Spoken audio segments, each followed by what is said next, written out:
आज आपण पाहणार आहोत महिनाभर टिकणारी बहुगुणी कढीपत्ता चटणी। महाराष्ट्रीयन फोडणी म्हणजेच कढीपत्ता आलाच। येथे मी एक मोठी वाटी भरून कढीपत्त्याची पाने घेतली आहे।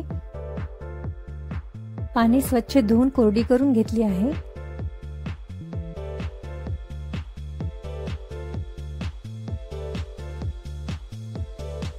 बरेच जण जेवणातील कढीपत्ता बाजूला काढून ठेवतात।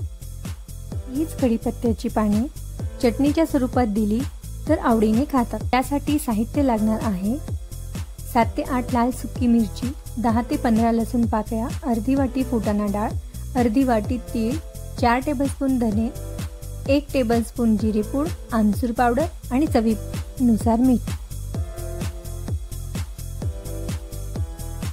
फोडणीसाठी जिरे मोहरी, मंद आचेवर कढईमध्ये 1 टेबलस्पून तेल घालून त्यामध्ये पूर्ण कढीपत्ता छान रोस्ट करून घ्यावा।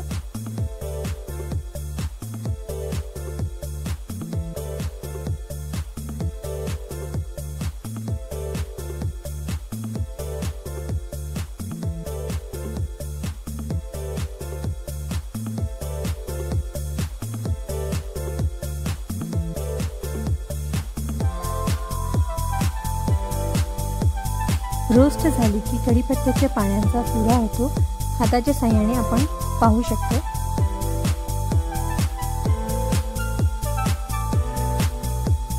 आता 2 टेबलस्पून तेल घालून त्यामध्ये फुटाणा डाळ रोस्ट करून घ्यावी।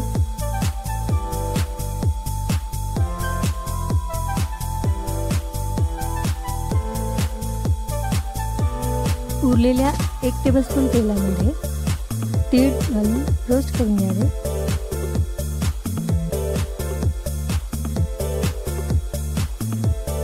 त्यानंतर धणे व जिरे रोस्ट करून घ्यावे।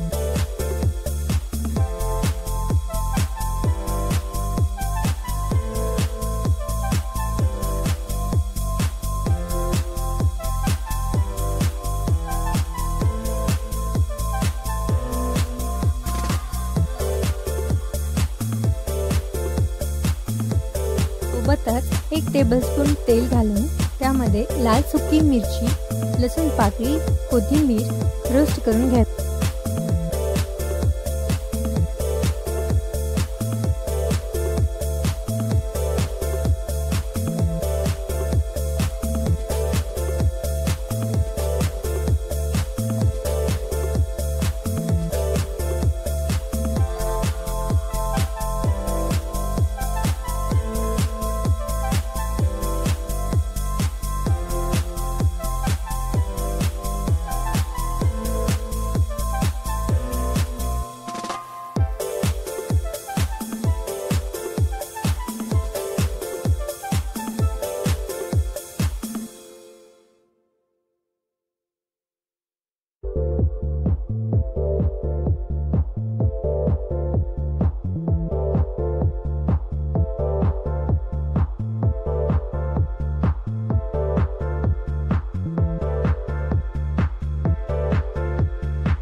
यानंतर रोस्ट केलेले सर्व साहित्य व कढीपत्ता मिक्सरच्या पॉटमध्ये घेऊन साधारण जाडसर बारीक करून घ्यावा।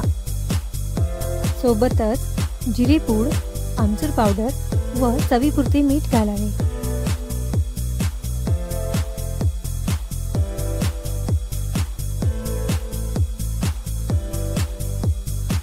अशा प्रकारे जाडसर बारीक करून घ्यावे।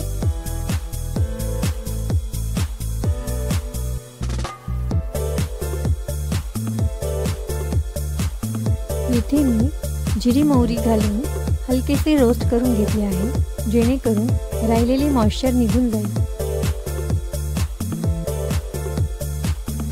अशा प्रकारे महिनाभर टिकणारी बहुगुणी कढीपत्ता चटणी तयार झाली।